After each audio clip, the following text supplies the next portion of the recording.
Deixa eu só apresentar os slides no começo. Então, ontem a gente começou a falar mais ou menos aqui das alterações ambientais, procede? Então, a apostila de vocês divide entre alterações ambientais de cunho atmosférico e de cunho aquático, vamos dizer assim, coisas que acontecem na água e coisas que acontecem no ar.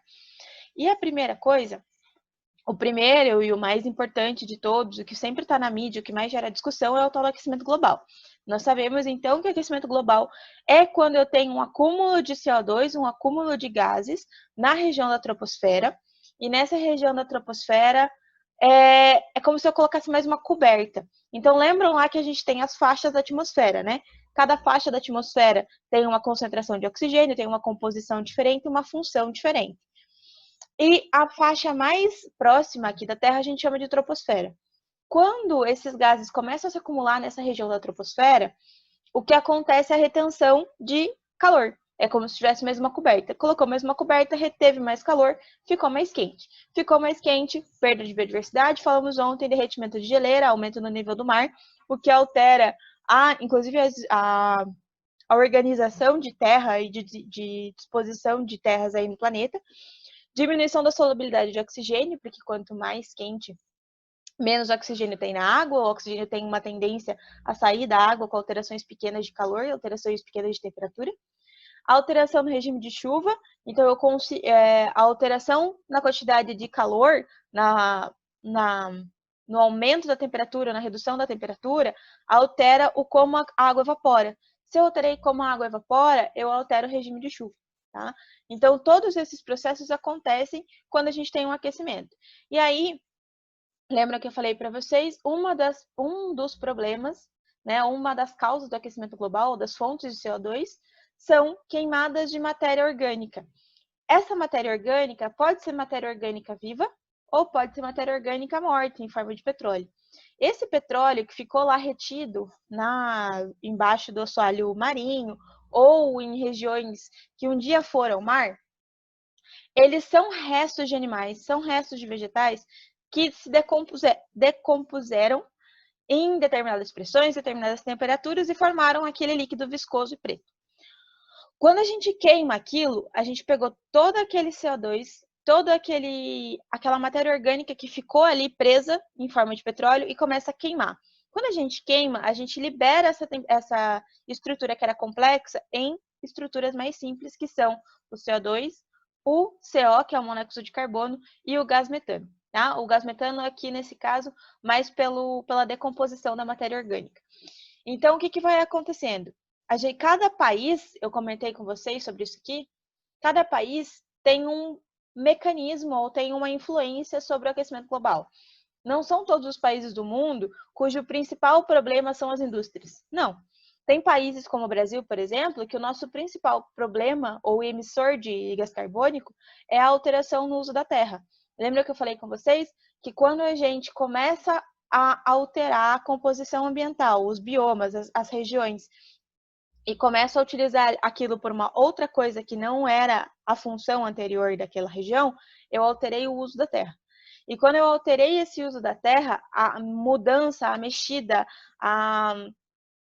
como se a invasão daquela região, vamos usar a Amazônia como exemplo, que eu acho que é mais fácil da gente imaginar. Quando eu estou entrando na Amazônia para criar gado, quando eu estou tirando floresta para criar gado, quando eu estou tirando floresta para recolher minério, quando eu estou tirando floresta para morar, eu estou alterando o uso do solo. E todos esses processos são os principais problemas, é o principal problema do Brasil em termos de emissão de gás carbônico. Quando a gente olha para os Estados Unidos, quando a gente olha para a China, o principal problema, o principal emissor de gás carbônico não é a alteração do uso da terra, não é a mudança no uso da terra, e sim as indústrias e a produção de eletricidade. Se a gente olha para países como países muito produtores de bovinos, de aves, como o Brasil também é nesse caso, tanto que a agropecuária tem uma importância muito grande, mas a gente olha aqui para a Argentina, para o Uruguai, o grande problema desses países em termos de emissão de gás carbônico é essa aqui, tá? Então, cada país tem um problema vinculado à emissão de gás carbônico, tem uma causa da emissão de gás carbônico, por isso que é difícil a gente unificar uma... Deixa eu só admitir, ele disse. a gente unificar um mecanismo de redução para todos os países. Então, se fazem os protocolos para se repensar a emissão de gás carbônico, mas cada país precisa adaptar esse protocolo, porque cada país tem um mecanismo ou tem um jeito de emitir gás carbônico, tá? Então, cada lugar precisa ser avaliado lugar em lugar. Então, aquecimento global, alteração na temperatura terrestre, não se discute se o aquecimento global existe ou não, se discute qual é a importância ou qual é o efeito do homem nesse processo. A chuva ácida também comentei com vocês ontem, óbvio, o nome dele já me traz bastante do que ela significa, é a acidez da chuva, olha que óbvio, chuva ácida, gerado pela reação entre os gases com base em nitrogênio e com base em enxofre, principalmente, mas o CO2 também tem uma reação, só que o ácido carbônico, ele não é tão forte, então ele não tem um efeito tão grande na chuva ácida. Agora, quando a gente fala de ácido sulfúrico e ácido nitroso, aí sim eu estou falando de ácidos que são muito fortes, que liberam uma quantidade grande de H+.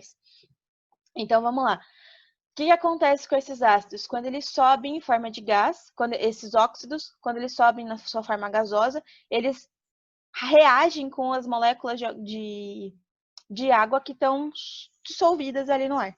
Quando eles reagem com essa molécula de água, eles formam, como eles são óxidos ácidos, eles reagem e formam ácidos. E quando esse ácido cai aqui na sua forma líquida, ele altera o pH do solo, ele reduz o pH do solo. Quando ele reduziu o pH do solo, e aí lembre-se que a gente tem que pensar naquela escala de pH. O neutro não significa que é zero. Zero significa que é muito ácido.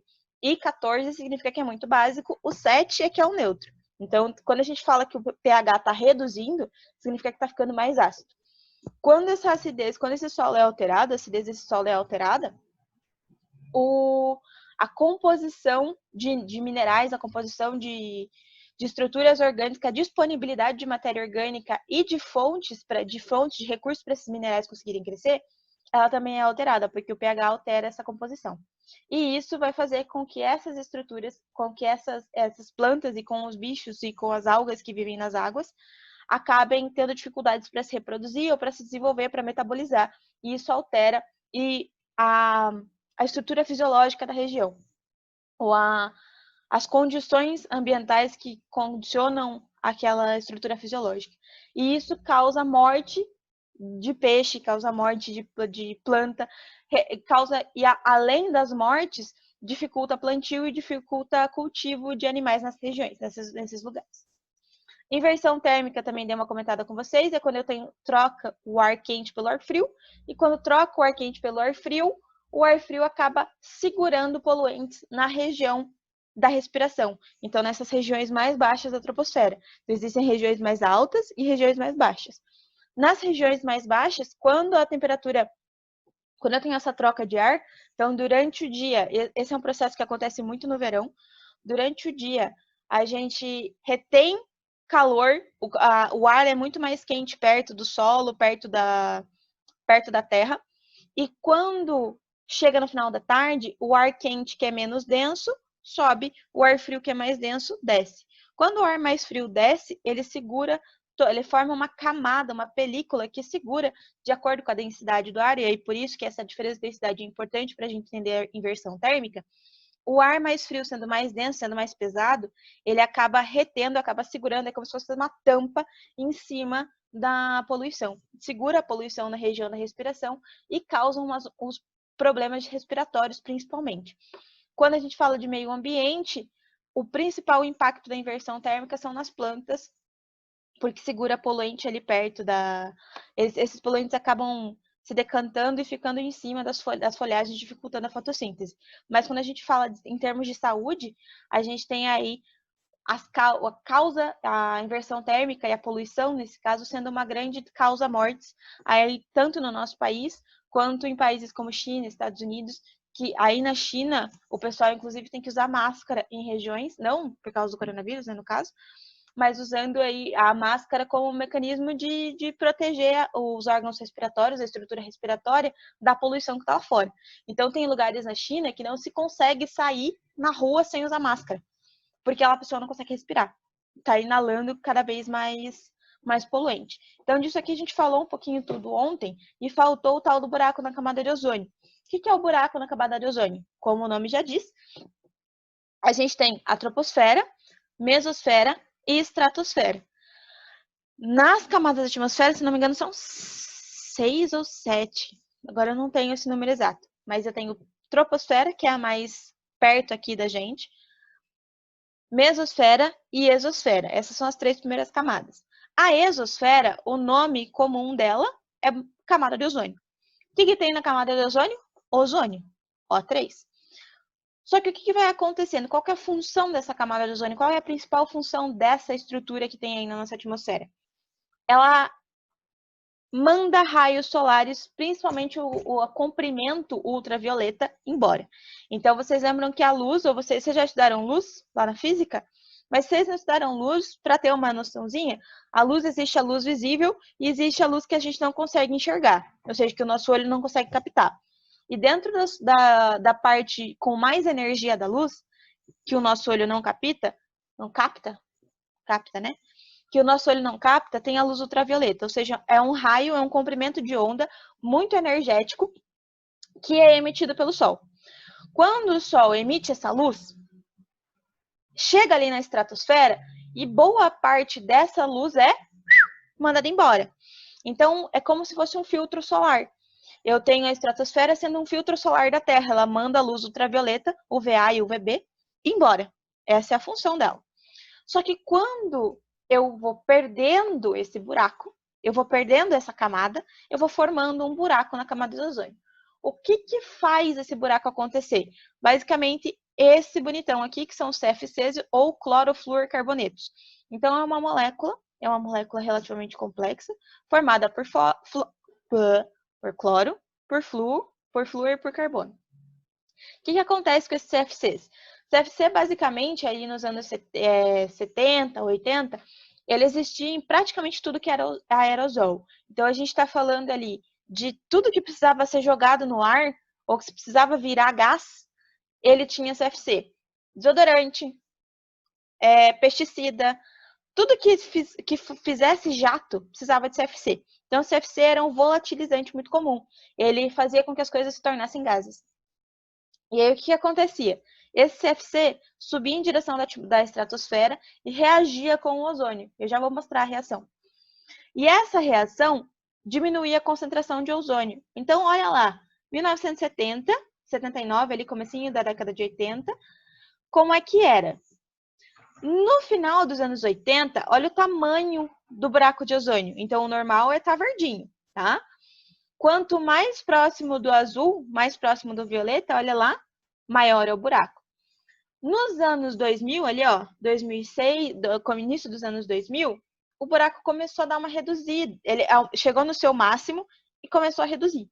Então, a gente olha ali em 2010, e as últimas medições também são ele bem menor, é um buraco muito menor do que o que existiu ou já ocorreu no planeta. Por quê?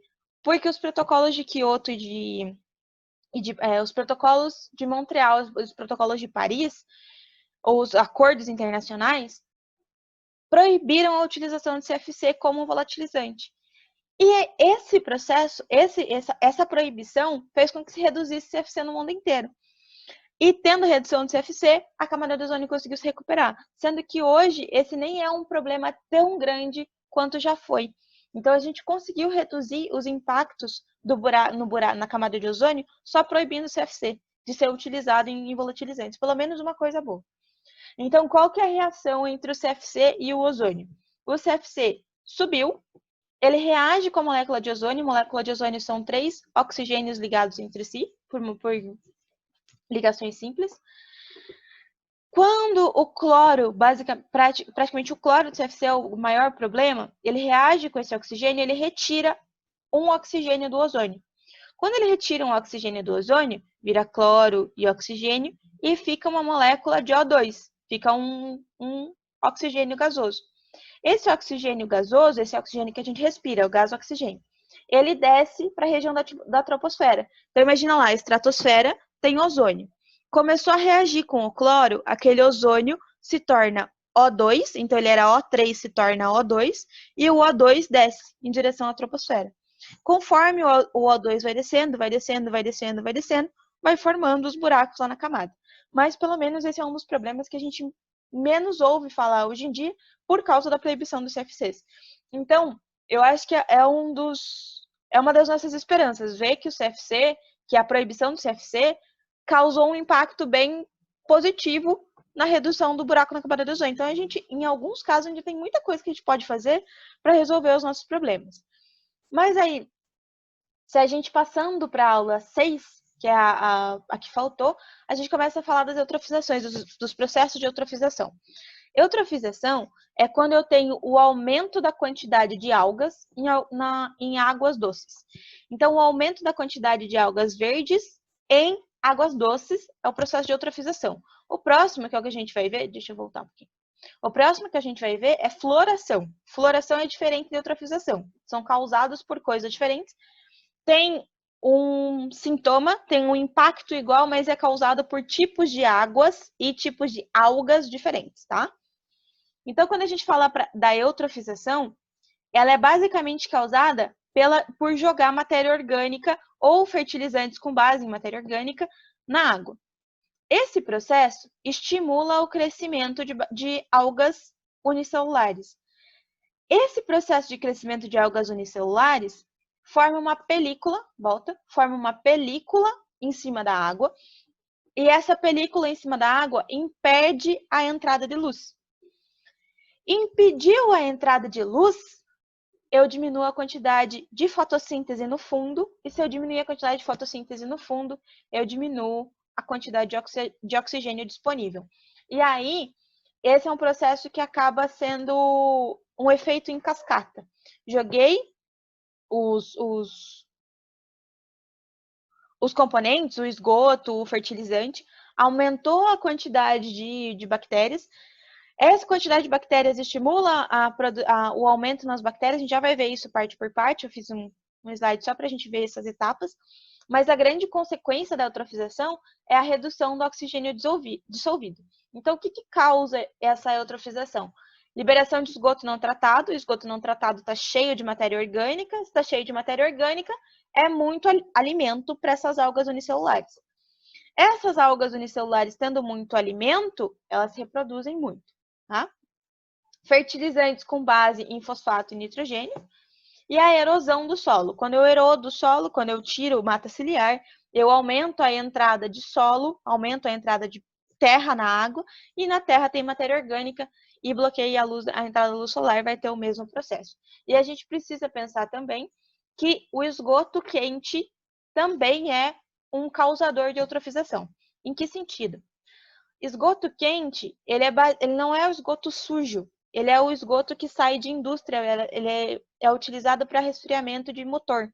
Então, quando a gente fala de indústria têxtil, indústrias que ficam perto da água e que precisam resfriar motores, eles jogam água limpa em cima do motor para que essas máquinas resfriem.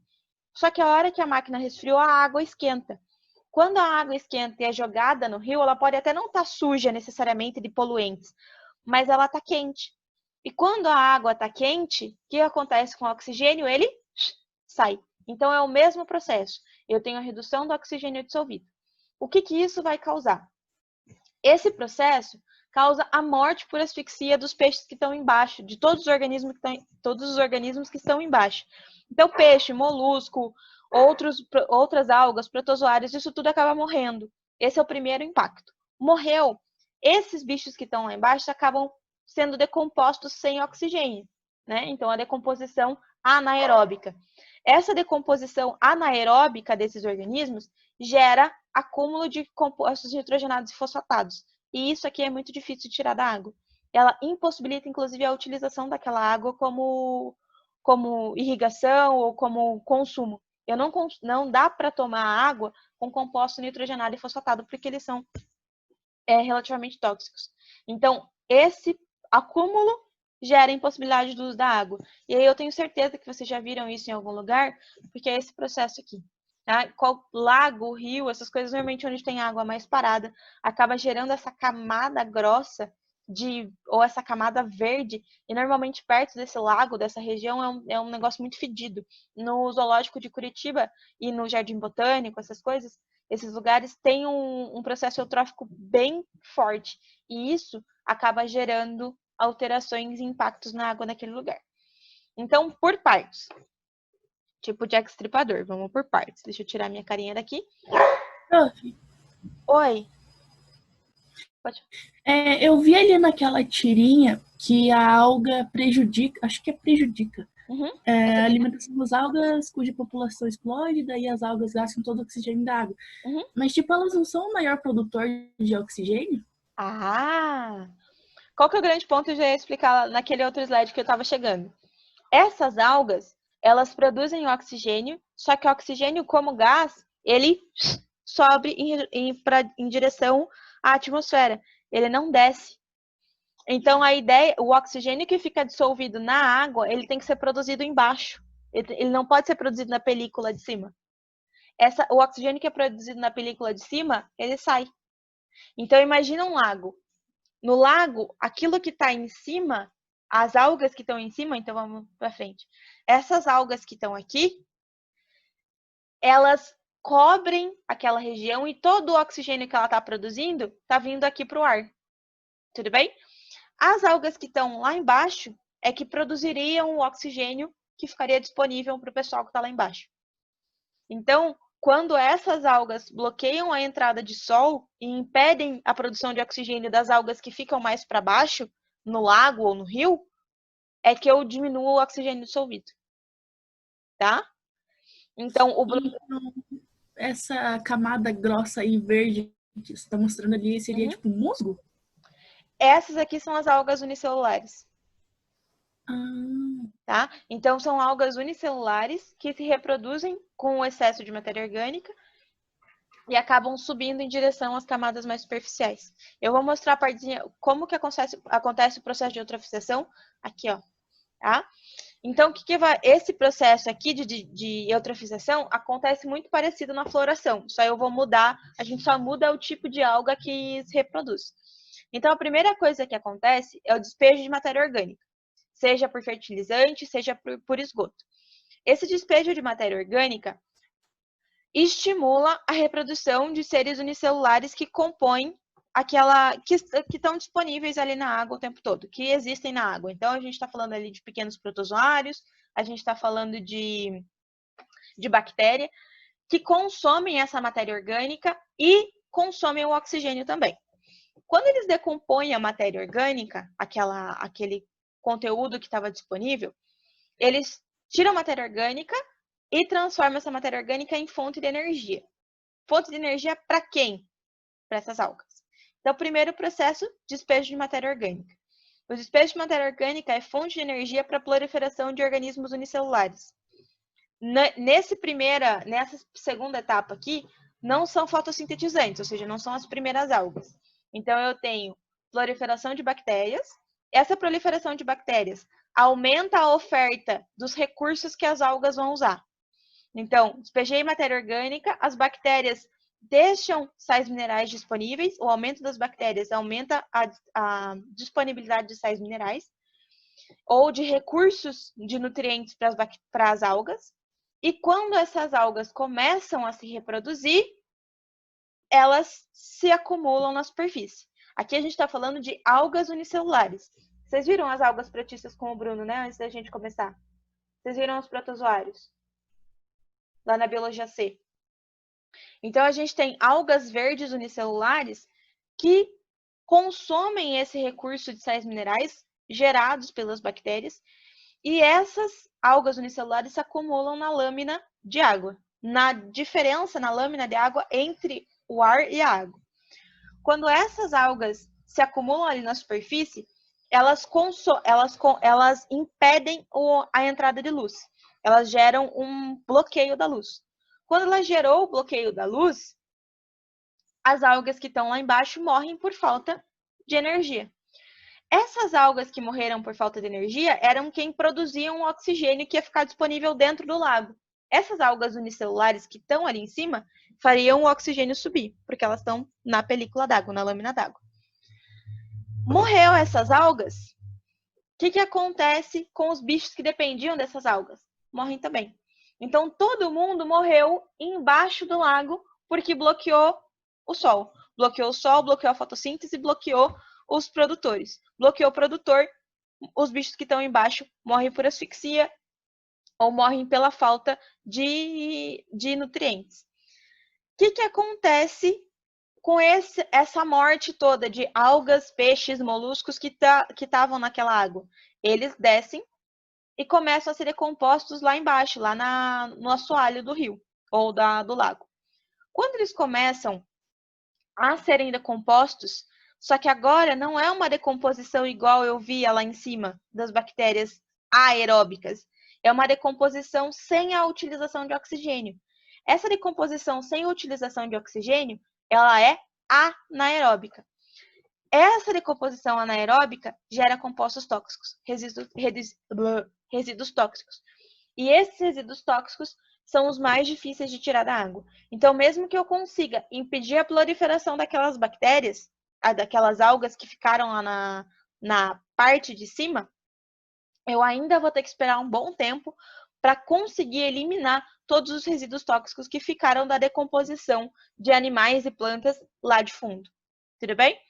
O que a gente pode fazer para evitar ou para reduzir esses processos de eutrofização? Oxigenar a água. Então, se usam mecanismos, é como se fossem grandes ventiladores ou grandes pás de água que fazem entrar oxigênio lá embaixo. Fez entrar oxigênio lá embaixo, eu estimulo de novo a decomposição desses organismos, mas agora aeróbica. Se eu decompus aerobicamente, aqui já não vira mais resíduo tóxico, gera fonte de matéria para que eles voltem para aquela região. Então a gente usa isso muito em rio que foi eutrofizado ou em alguns lagos, porque aumenta a disponibilidade de oxigênio e faz com que os bichos acabem voltando para aquela região, tá? Mas não depois de eutrofizado, é muito difícil o lago voltar. É tipo aquelas máquinas de bolha. Exatamente.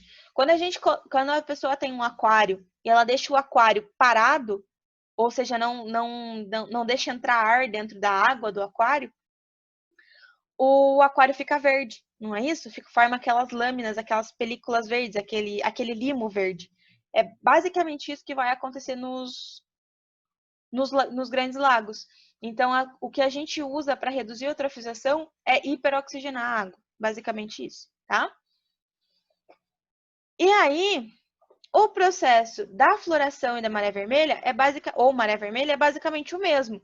Só que aí a gente vai falar de lugares que são de água salgada. Então, o micro-organismo, a alga que vai se proliferar aqui, não é mais uma alga verde, e sim uma alga vermelha. Aqui são as pirrófitas, lá eram as clorófitas.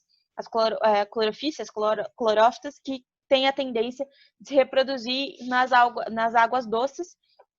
E quando a gente está falando de água salgada, quem vai se reproduzir são as pirrófitas, também um grupinho de seres unicelulares, de protozoários, só que agora elas têm a coloração vermelha e não verde. Qual que é o grande problema? Vai gerar os mesmos processos, o processo de asfixia dos organismos que estão embaixo, só que aqui a redução de oxigênio dissolvido é o principal impacto dessas algas, só que aí eu tenho um grande detalhe que essas pirrófitas produzem compostos que são tóxicos. E a própria alga, nesse caso aqui, essas algas vermelhas unicelulares, é que produzem o composto tóxico. Não é só a decomposição dos organismos de forma anaeróbica, mas a presença dessas algas por si só já é suficiente para produzir compostos que são neuro- e hepatotóxicos. Então, os bichos que estão ali embaixo, ou os organismos que dependem de seres aquáticos, vão sofrer simples e puramente pela existência dessas bactérias. O que vai dessas algas vermelhas, dessas pirrófitas? Então, elas produzem compostos que são tóxicos, e aí são tóxicos para seres humanos, são tóxicos para as aves, são tóxicos para mamíferos, tanto aquáticos quanto terrestres, e acabam inviabilizando aquela região por até um ano. Então, a gente está falando de regiões principalmente de águas quentes, são os principais lugares que as pirrófitas se reproduzem, e lugares de águas quentes são naturalmente turísticos. Então, é muito comum isso aqui acontecer na região do Nordeste, tá? Em regiões que têm águas mais aquecidas. Só que o pessoal que mora no litoral do Nordeste depende do quê? Da coleta, da retirada de organismos da água, seja organismos marinhos, seja peixe, seja molusco, o que for. E esse processo todo faz com que as pessoas parem de consumir, as pessoas não podem entrar na água quando tem as marés vermelhas. Então a gente está falando aí de um período de quase um ano onde não tem recurso econômico, não tem de onde aquelas pessoas tirarem sustento. Então, até que se tire todos os compostos hepato e neurotóxicos da água, inclusive que os organismos daquela água estejam limpos, então a gente fala aí de bivalves, de moluscos, de mexilhões, principalmente, que são filtradores, que eles bioacumulam essas toxinas, ou seja, eles retêm dentro do corpo deles aquelas toxinas. E se a gente come uma ostra, come um mexilhão, come qualquer coisa que tinha toxina, mesmo depois de 2, 3 meses, os moluscos ainda podem ter toxinas dentro do corpo deles. Então, a gente está falando de um processo que impacta toda a região economicamente também. Então, o pessoal que vive dessa coleta, desse material, é impedido por quase um ano.